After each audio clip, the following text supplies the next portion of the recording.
Glissement de terrain provoqué par de fortes pluies ce jeudi en Ouganda. Bilan, plusieurs personnes tuées.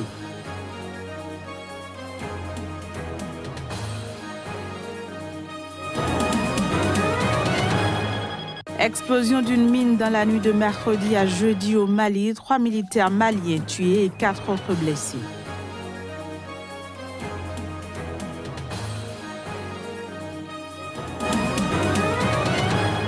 Puis élection parlementaire de novembre aux États-Unis, le Minnesota au cœur de la bataille électorale pour le Congrès.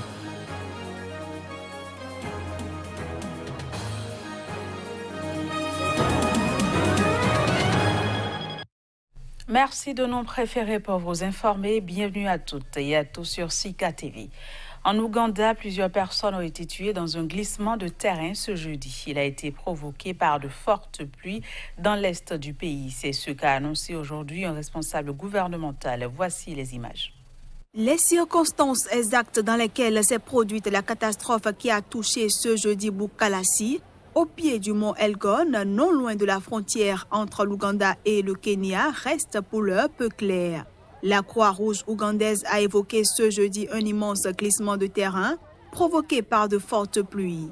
Le président ougandais Yoweri Museveni a également déploré sur Twitter des glissements de terrain qui ont provoqué le chaos dans le district de Bududa, tuant un nombre de résidents qui restent à déterminer.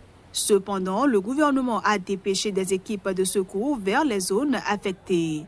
Selon certaines sources, la catastrophe a également impliqué une rivière qui est sortie de son lit et dont l'eau boueuse a balayé un marché à Bukalassi. Il faut dire que Bukalassi se situe dans le district de Bududa, au pied du mont Elgon, une zone vulnérable au glissement de terrain, notamment en raison de la déforestation de la région au profit de zones cultivables. En mars 2010, au moins 100 personnes avaient trouvé la mort dans un glissement de terrain dans cette région. En 2012, des glissements de terrain avaient détruit 3 villages. 3 militaires maliens ont été tués dans la nuit de mercredi à jeudi dans le centre du Mali. Selon des sources militaires et locales, le véhicule qui les transportait a sauté sur une mine. Les détails dans ce élément.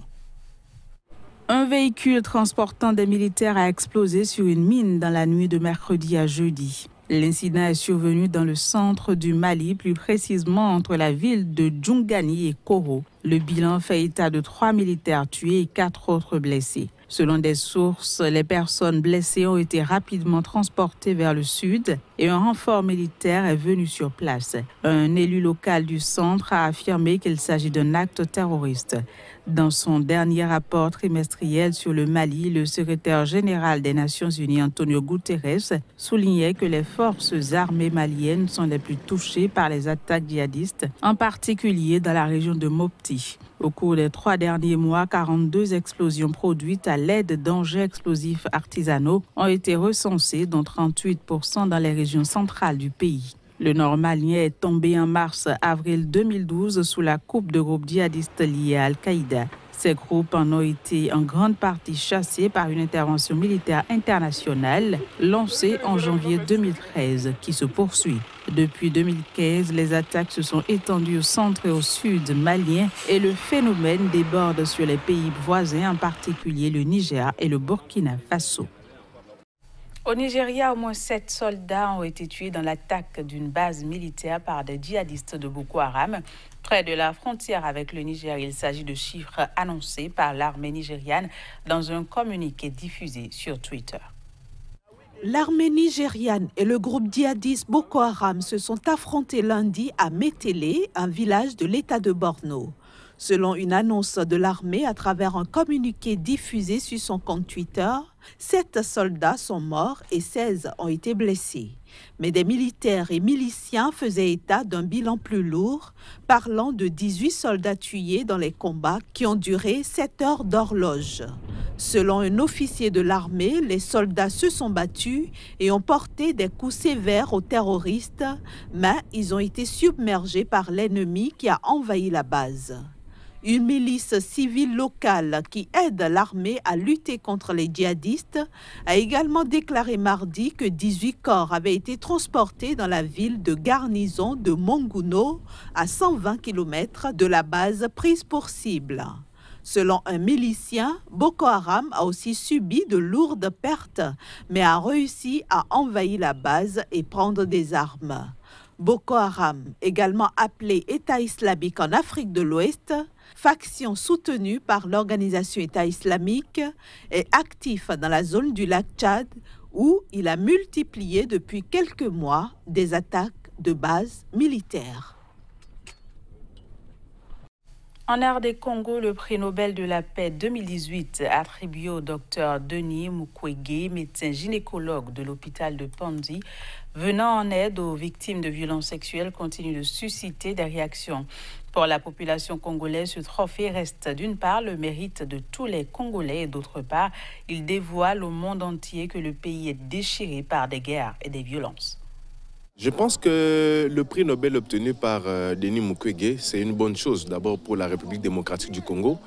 Comme lui-même Denis Mukwege l'a dit, c'est pour dire que le monde écoute aussi la RDC. À ma connaissance, c'est le tout premier prix Nobel octroyé à un Congolais. C'est vraiment quelque chose qui attire l'attention de toute la communauté internationale, tant même nationale, parce que tout le monde va se poser des questions. Comment Denis Mukwege est arrivé à réparer des femmes ou bien à soigner des femmes violées? C'est parce qu'il y a un problème réel en RD Congo. Il faudra d'abord noter que c'est une fierté nationale, qu'un pays africain se retrouve avec un compatriote qui a bénéficié d'un prix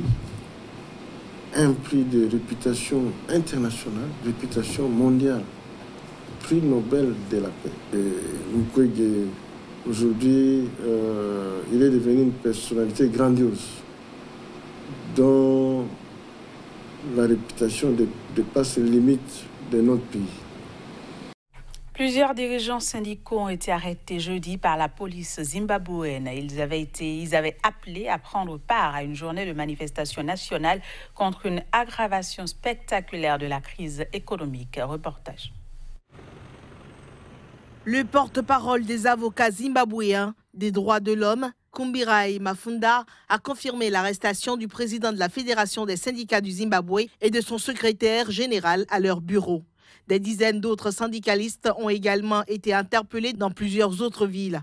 L'arrestation de citoyens qui exerçaient leurs droits constitutionnels suscite de plus en plus inquiétude et panique. En effet, la Fédération des syndicats du Zimbabwe avait appelé à des manifestations nationales jeudi pour protester contre la flambée des prix, l'introduction d'un nouvel impôt sur les transactions électroniques et les pénuries de biens de consommation courante comme le carburant, l'huile, le riz ou encore les médicaments. Seulement, une interdiction de rassemblement est toujours en cours à Harare en raison d'une épidémie de choléra. Soulignons que la situation économique est déjà très tendue au Zimbabwe, s'est brusquement détériorée ces derniers jours après l'annonce de l'introduction d'une taxe de 2% sur toutes les transactions électroniques, très prisée des Zimbabwéens en l'absence du manque criant de liquidités. Une ONG marocaine dénonce la politique discriminatoire du Maroc vis-à-vis des migrants originaires d'Afrique subsaharienne. Selon l'organisation, les migrants sont victimes de violences et violations des droits de l'homme. Les précisions. Entre juillet et septembre, pour la seule région de Tanger, le nombre de personnes victimes de déplacements forcés est estimé à minima à 7 720 personnes, dont 174 femmes et 147 mineurs. C'est ce qui ressort du dernier décompte du groupe antiraciste d'accompagnement et de défense des étrangers et des migrants, GADEM.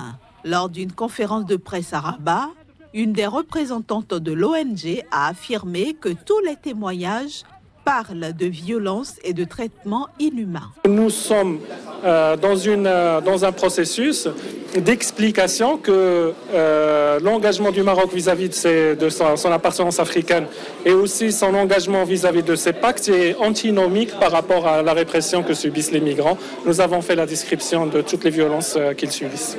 Selon le groupe antiraciste d'accompagnement et de défense des étrangers et des migrants, au moins 89 personnes de différentes nationalités, dont 6 mineurs, ont été renvoyés dans leur pays d'origine après avoir été détenus à Tanger. Il y a un certain nombre de pratiques par rapport aux expulsions et que voilà, un certain nombre de traitements avant ces opérations d'expulsion qu'il faut arrêter.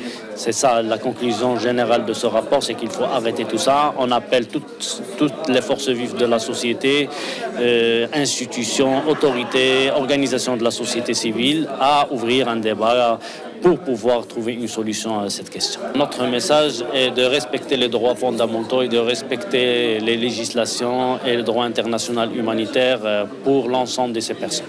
L'ONG dénonce aussi la situation extrêmement préoccupante de migrants originaires d'Afrique subsaharienne retenus dans des commissariats à Tanger, affirmant qu'il y a actuellement 142 personnes dans cette situation depuis plus d'un mois pour certaines. Puis aux États-Unis, le Minnesota sera l'un des États les plus scrutés lors des élections parlementaires à venir en novembre prochain. Il est en mesure de porter ou freiner la vague démocrate annoncée. Reportage. 2 meetings en moins de 6 mois, Donald Trump martèle son message dans le Minnesota. Le 6 novembre, j'ai besoin de votre vote, de votre soutien pour bloquer les démocrates radicaux. Si le président vient si souvent, c'est que les électeurs de cet État du nord du pays, comme Bill Sorg, sont précieux pour les républicains aux élections législatives de mi-mandat. Ce septuagénaire élève 300 vaches laitières et fait pousser soja et maïs sur plus de 1600 hectares. À cause de la guerre commerciale entre Washington et Pékin, le prix de ces denrées agricoles s'est effondré. Les choses ne se sont pas améliorées, elles se sont aggravées. Je veux voter pour ceux qui veulent que l'économie rurale prospère. L'agriculteur ne s'en cache pas. Lui votera Angie Craig, la candidate démocrate de la circonscription. Elle concentre sa campagne sur 2 axes, la santé et la stabilité économique. Les soins de santé représentent un problème majeur dans la circonscription. Il ne s'agit pas seulement du coût de l'assurance maladie, mais de l'augmentation du coût des primes de soins de santé et des franchises. C'est un problème particulier pour nos collectivités agricoles dans la 2e circonscription du Congrès.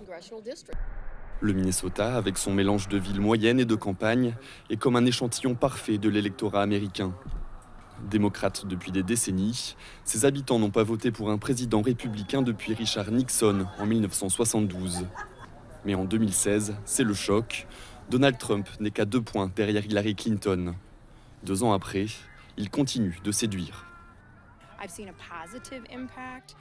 J'ai vu un impact positif, donc même si je ne suis pas toujours satisfaite de la façon dont Trump dit les choses, je suis contente du résultat et de ce que nous faisons pour notre pays. Ici, le mois prochain, les démocrates espèrent prendre 2 circonscriptions aux mains des républicains, mais craignent en parallèle d'en perdre 2 autres. Et puisque beaucoup considèrent les élections au Congrès comme un indicateur pour 2020, le Minnesota sera l'un des États les plus scrutés le 6 novembre prochain. Voilà, c'est la fin de cette édition. Merci de nous avoir suivis. Bon week-end à toutes et à tous.